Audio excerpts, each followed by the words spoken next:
ಅಹಮದಾಬಾದ್ನಲ್ಲಿ ನಡೆದಂತಹ ವಿಮಾನ ದುರಂತ ಪ್ರಕರಣಕ್ಕೆ ಸಂಬಂಧಪಟ್ಟಂತೆ ಅನೇಕ ಅನುಮಾನಗಳು ಎದುರಾಗ್ತಾ ಇದೆ.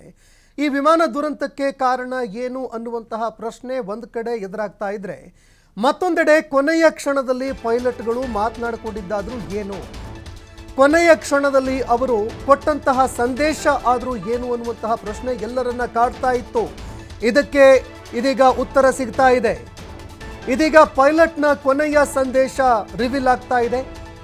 4 ರಿಂದ 5 ಸೆಕೆಂಡುಗಳ ಮೆಸೇಜ್ನಲ್ಲಿ ಏನಿದೆ ಅನ್ನುವಂತಹ ಒಂದು ಪ್ರಶ್ನೆ ಎದುರಾಗ್ತಾ ಇದೆ.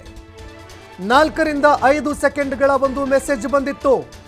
ಮೇಡೆ ಮೇಡೆ, ನಾವು ಉಳಿಯಲ್ಲ, ಎಂಜಿನ್ ಫೇಲ್ಯೂರ್ ಆಗ್ತಾ ಇದೆ, ಥ್ರಸ್ಟ್ ಕ್ರಿಯೇಟ್ ಮಾಡೋದಕ್ಕಾಗ್ತಾ ಇಲ್ಲ ಅಂತ ಸುಮಿತ್ ಸಬರ್ವಾಲ್ ಕಳಿಸಿದ್ದಂತಹ ಒಂದು ಸಂದೇಶ ರಿಸೀವ್ ಆಗಿದೆ. ATCಗೆ ಸುಮಿತ್ ಸಬರ್ವಾಲ್ ಕಳಿಸಿದ್ದಂತಹ ಸಂದೇಶ ಇದೀಗ ರಿವೀಲ್ ಆಗ್ತಾ ಇದೆ. 3 ರಿಂದ 4, 5 ಸೆಕೆಂಡ್ಗಳಲ್ಲಿ ಇರುವಂತಹ ಸಂದೇಶ ಏನು ಅನ್ನುವಂತಹ ಪ್ರಶ್ನೆ ಈಗ ಎದುರಾಗ್ತಾ ಇದೆ. ಇನ್ನು ಇದು ATCಯಲ್ಲಿ ರೆಕಾರ್ಡ್ ಆಗಿರುವಂತಹ ಒಂದು ಸಂದೇಶ, ಅಂದರೆ ಏರ್ ಟ್ರಾಫಿಕ್ ಕಂಟ್ರೋಲ್ ಏನಿರುತ್ತೆ ಅಲ್ಲಿಂದ ಅವರು ಮಾತನಾಡಬೇಕಾದ್ರೆ ಅದು ಏರ್ ಟ್ರಾಫಿಕ್ ಕಂಟ್ರೋಲ್ನಲ್ಲಿ ಕೇಳಿಸುತ್ತೆ. ಹೀಗಾಗಿ ಏರ್ ಟ್ರಾಫಿಕ್ ಕಂಟ್ರೋಲ್ನಲ್ಲಿ ರೆಕಾರ್ಡ್ ಆಗಿರುವಂತಹ ಒಂದು ಸಂದೇಶಕ್ಕೆ ಸಂಬಂಧಪಟ್ಟಂತೆ ಈಗ ಮಾಹಿತಿ ಲಭ್ಯವಾಗ್ತಾ ಇದೆ. ಕೊನೆಯ ಕ್ಷಣದಲ್ಲಿ ಅವರು ಕಳಿಸಿದಂತಹ ಸಂದೇಶ ಏನಿತ್ತು ಅನ್ನುವಂತಹ ಒಂದು ಪ್ರಶ್ನೆ ಎಲ್ಲರನ್ನ ಕಾಡ್ತಾ ಇತ್ತು. ಮೇಡೆ ಮೇಡೆ ಮೇಡೆ, ಎಂಜಿನ್ ಥ್ರಸ್ಟ್ ಆಗ್ತಾ ಇಲ್ಲ, ವಿದ್ಯುತ್ ಕಡಿಮೆ ಆಗ್ತಾ ಇದೆ, ಫ್ಲೈಟ್ ಲಿಫ್ಟ್ ಆಗ್ತಾ ಇಲ್ಲ, ನಾವು ಬದುಕಿ ಉಳಿಯೋದಿಲ್ಲ ಅಂತ ಪೈಲಟ್ ಕಳಿಸಿದ್ದಂತಹ ಕೊನೆಯ ಸಂದೇಶ ಈಗ ರಿವೀಲ್ ಆಗ್ತಾ ಇದೆ. ಇದಾದ ಕೆಲವು ಸೆಕೆಂಡ್ಗಳಲ್ಲಿ ವಿಮಾನ ಪತನವಾಗುತ್ತೆ. ನಾವು ಬದುಕೋದಿಲ್ಲ ಅಂತ ಮೊದಲೇ ಒಂದು ಸಂದೇಶ ಕಳಿಸಿದ್ರು ಅನ್ನುವಂತಹ ವಿಚಾರ ಈಗ ಬಯಲಾಗ್ತಾ ಇದೆ. ಮೇಡೆ ಮೇಡೆ ಮೇಡೆ, ಎಂಜಿನ್ ಥ್ರಸ್ಟ್ ಆಗ್ತಾ ಇಲ್ಲ, ವಿದ್ಯುತ್ ಕಡಿಮೆ ಆಗ್ತಾ ಇದೆ, ಫ್ಲೈಟ್ ಲಿಫ್ಟ್ ಆಗ್ತಾ ಇಲ್ಲ, ಹೀಗಾಗಿ ನಾವು ಬದುಕಿ ಉಳಿಯೋದಿಲ್ಲ ಅಂತ ಪೈಲಟ್ ಕಳಿಸಿದ್ದಂತಹ ಒಂದು ಸಂದೇಶ ಈಗ ರಿವೀಲ್ ಆಗ್ತಾ ಇದೆ. ಈ ಒಂದು ಸಂದೇಶ ಬಂದ ಕೆಲವು ಸೆಕೆಂಡ್ಗಳಲ್ಲಿ ಈ ಫ್ಲೈಟ್ ಕ್ರ್ಯಾಶ್ ಆಗುತ್ತೆ. ಅದಾದ ಬಳಿಕ ಭಾರಿ ಸ್ಫೋಟವಾಗಿ ಎಷ್ಟು ಜನ ಪ್ರಯಾಣ ಮಾಡ್ತಾ ಇದ್ರು ಎಲ್ಲರೂ ಈಡಾಗ್ತಾರೆ. ಒಬ್ಬ ವ್ಯಕ್ತಿ, ಹೊರಗಡೆ ಜಿಗಿದಂತಹ ವ್ಯಕ್ತಿ ಈ ಒಂದು ಅಪಘಾತದಲ್ಲಿ ಬದುಕಿ ಉಳಿತಾರೆ. ಇನ್ನು ಎಲ್ಲರಿಗೂ ಒಂದು ಪ್ರಶ್ನೆ ಕಾಡ್ತಾ ಇತ್ತು ಈ ಒಂದು ಘಟನೆಗೆ ಸಂಬಂಧಪಟ್ಟಂತೆ. ATCಗೆ ಬಂದಿರುವಂತಹ ಒಂದು ಸಂದೇಶ ಏನು, ATCಗೆ ಯಾವ ಸಂದೇಶವನ್ನು ಇವರು ರವಾನೆ ಮಾಡಿದ್ರು ಅನ್ನುವಂತಹ ಪ್ರಶ್ನೆ ಎಲ್ಲರನ್ನ ಕಾಡ್ತಾ ಇತ್ತು. ಯಾಕೆ ಈ ಮಾಹಿತಿಗಳು ಹೊರಗಡೆ ಬರ್ತಾ ಇಲ್ಲ ಅನ್ನುವಂತಹ ಒಂದು ವಿಚಾರ ಕೂಡ ಎಲ್ಲರ ತಲೆ ಬಿಸಿಗೆ ಕಾರಣ ಆಗಿತ್ತು. DVR ಕೂಡ ಲಭ್ಯ ಆಗಿತ್ತು ಈ ಒಂದು ಘಟನೆಯಾದ ಬಳಿಕ ನಿನ್ನೆ. ಅದೇ ರೀತಿಯಾಗಿ ಬ್ಲ್ಯಾಕ್ ಬಾಕ್ಸ್ ಕೂಡ ಸಿಕ್ಕಿತ್ತು. ಇದರಲ್ಲಿ ಶೇಖರಣೆ ಆಗಿರುವಂತಹ ಇನ್ಫಾರ್ಮೇಷನ್ ಏನಿದೆ ಅದು ಹೊರಗಡೆ ಬರಬೇಕಾಗಿದೆ ಈಗ. ಯಾಕಂದರೆ ಈಗ ಹೊರಗಡೆ ಬಂದಿರುವಂತಹ ವಿಚಾರ ATCಯದ್ದು, ಅಂದರೆ ಏರ್ ಟ್ರಾಫಿಕ್ ಕಂಟ್ರೋಲ್ ಏನಿರುತ್ತೆ ಆ ಒಂದು ಏರ್ ಟ್ರಾಫಿಕ್ ಕಂಟ್ರೋಲ್ ರೂಮ್ನಲ್ಲಿ ಏನು ದಾಖಲಾಗಿದೆ ಒಂದು ಆಡಿಯೋ, ಅದು ಈಗ ಹೊರಗಡೆ ಬರ್ತಾ ಇದೆ. ಆ ವಿಚಾರಕ್ಕೆ ಸಂಬಂಧಪಟ್ಟಂತೆ ಮಾಹಿತಿಗಳು ಬಹಿರಂಗವಾಗ್ತಾ ಇದೆ. ಆದರೆ ಒಳಗಡೆ ಏನು ಮಾತನಾಡ್ತಾ ಇದ್ರು, ವಿಮಾನದ ಒಳಗಡೆ ಇಬ್ಬರು ಪೈಲಟ್ಗಳು ಏನು ಡಿಸ್ಕಷನ್ ಮಾಡ್ತಾ ಇದ್ರು ಆ ವಿಚಾರ ರಿವೀಲ್ ಆಗಬೇಕು ಅಂತಂದರೆ DVRನಲ್ಲಿ ಏನೇನೆಲ್ಲ ರೆಕಾರ್ಡ್ ಆಗಿದೆ, ಡಿಜಿಟಲ್ ವಿಡಿಯೋ ರೆಕಾರ್ಡರ್ ಅಂತ ನಾವೇನು ಕರಿತೀವಿ, ಇದರಲ್ಲಿ ಏನೇನೆಲ್ಲ ರೆಕಾರ್ಡ್ ಆಗಿದೆ ಅನ್ನುವಂಥದ್ದು ಕೂಡ ಹೊರಗಡೆ ಬರಬೇಕು.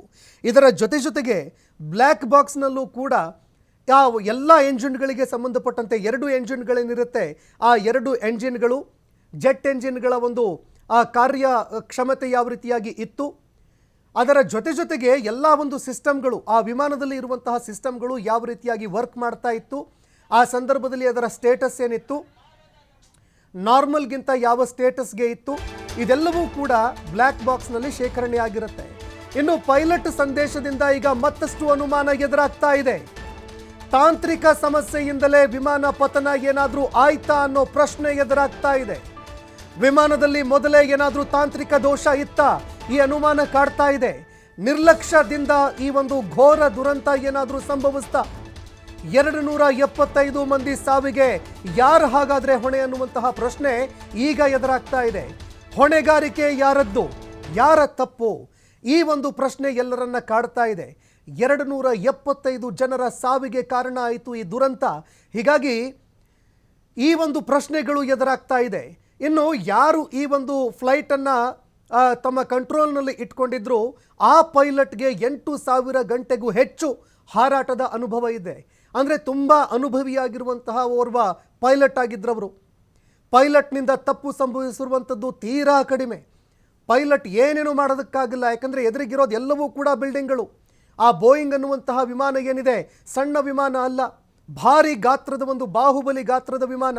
ಇದೇ ಕಾರಣಕ್ಕಾಗಿ ಪೈಲಟ್ನ ತಪ್ಪು ಇಲ್ಲೆಲ್ಲೂ ಕೂಡ ಕಂಡು ಬರ್ತಾ ಇಲ್ಲ. ಇದರ ಜೊತೆಗೆ ಮತ್ತೊಂದು ಇಲ್ಲಿ ಅನುಮಾನ ಕೂಡ ಕಾಡ್ತಾ ಇತ್ತು. ಏನಾದರೂ ಹಕ್ಕಿಗಳು ಏನಾದರೂ ಡಿಕ್ಕಿ ಹೊಡೆದ್ವಾ ಅನ್ನುವಂತಹ ಒಂದು ಪ್ರಶ್ನೆ ಕೂಡ ಎದುರಾಗ್ತಾ ಇತ್ತು. ಆದರೆ ಪಕ್ಷಿಗಳು ಏನಾದರೂ ಡಿಕ್ಕಿ ಹೊಡೆದಿದ್ದೆ ಆದರೆ ಆ ಸಂದರ್ಭದಲ್ಲಿ ಅದರ ಬ್ಯಾಲೆನ್ಸಿಂಗ್ ಇದೆಯಲ್ಲ, ವಿಮಾನದ ಬ್ಯಾಲೆನ್ಸ್ ಏನಿದೆ ಆ ಬ್ಯಾಲೆನ್ಸ್ನಲ್ಲಿ ಎಡವಟ್ಟಾಗತ್ತೆ. ಇದೇ ಕಾರಣಕ್ಕಾಗಿ ಯಾವುದೇ ಆ ಒಂದು ಬ್ಯಾಲೆನ್ಸ್ನಲ್ಲಿ ಯಾವುದೇ ಸಮಸ್ಯೆಗಳು ಎದುರಾಗದೇ ಇರೋದ್ರಿಂದಾಗಿ ಥ್ರಸ್ಟ್ ಏನು ಕ್ರಿಯೇಟ್ ಮಾಡಬೇಕಾಗಿತ್ತು, ಆ ಥ್ರಸ್ಟ್ ಕ್ರಿಯೇಟ್ ಮಾಡುವಲ್ಲಿ ಎಂಜಿನ್ ವಿಫಲವಾಗಿದೆ. ಇದೇ ಕಾರಣಕ್ಕಾಗಿ ಈಗ ಎದುರಾಗ್ತಾ ಇರುವಂತಹ ಪ್ರಶ್ನೆ, ಎಂಜಿನ್ನಲ್ಲಿ ತಾಂತ್ರಿಕ ದೋಷ ಏನಾದರೂ ಇದ್ದಿದ್ದೇ ಆದರೆ ಅದನ್ನು ಪತ್ತೆ ಹಚ್ಚುವಲ್ಲಿ ಯಾರು ವಿಫಲರಾದರು ಅನ್ನುವಂತಹ ಪ್ರಶ್ನೆ ಈಗ ಕಾಡ್ತಾ ಇದೆ.